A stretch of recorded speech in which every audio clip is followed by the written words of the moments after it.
অবশেষে যুদ্ধে যোগ দিল লেবাননের ইসলামী প্রতিরোধ আন্দোলন। লেবানন থেকে ইসরায়েলের দিকে ধেয়ে গেল প্রতিশোধের রকেট। প্রত্যক্ষদর্শীদের অনেকেই লেবানন থেকে ইসরায়েলের দিকে প্রতিরোধ যোদ্ধাদের আর্টিলারি হামলার অংশ হিসেবে ঝাঁকে ঝাঁকে রকেট ছুটে যেতে দেখেছেন। প্রতিরোধ আন্দোলনের সর্বোচ্চ নেতা আয়াতুল্লাহ খামেনির নিহতের ঘটনায় ধীরে ধীরে যুদ্ধে যোগ দিচ্ছে ইরানের পক্ষের সব শক্তি।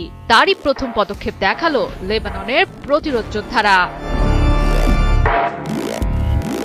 এই ঘটনার পরই ইসরায়েলি বিমান বাহিনীর ধারাবাহিক আঘাতে কেঁপে ওঠে লেবাননের রাজধানী বৈরুত।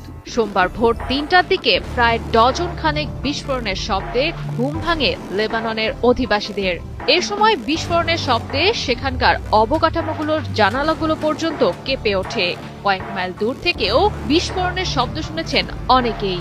যুদ্ধবিমানের শব্দ ও বোমা পড়ার আওয়াজ শুনেছেন দক্ষিণ লেবাননের বাসিন্দারা।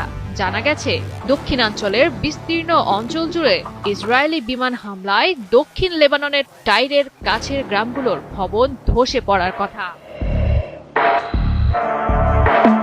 লেবানন ভিত্তিক বার্তা সংস্থা আল মায়াদিনের তথ্য মতে, লেবাননের বিরুদ্ধে ইসরায়েলি কঠোর সামরিক হামলার লক্ষ্যবস্তু করা হয়েছে রাজধানীর দক্ষিণ উপশহরের আল জামুস, হারেত রেক এবং বৈরুত বিমানবন্দরের আশেপাশের অঞ্চল। বিমান হামলা থেকে রেহাই পায়নি আল শাবিয়াহ, আল সুলতানিয়াহু, আদশিদ, হারু, তৌল এবং আল কফুর শহর। কাতরানি এলাকার উপকণ্ঠে একাধিকবার হামলা চালায় যুদ্ধ বিমানগুলো। অতিরিক্ত হামলার শিকার হয় পাহাড়ি এলাকা আল রাইহান। বারঘাস উপত্যকাতেও একাধিক বোমা হামলা করে ইসরায়েলি যুদ্ধ বিমানগুলো। বারবার আক্রমণের তালিকায় আছে পাহাড়ি এলাকা ইকলিম আল তুফা ও এর আশেপাশের এলাকা।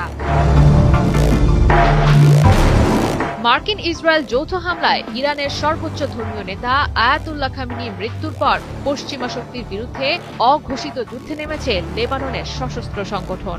মুসলিম উম্মার অনুপ্রেরণার উৎস খামেনির মৃত্যুর পর সংগঠনটি চূড়ান্ত বিজয় অর্জিত না হওয়ার আগ পর্যন্ত দিয়েছে পূর্ণাঙ্গ প্রতিরোধের ঘোষণা।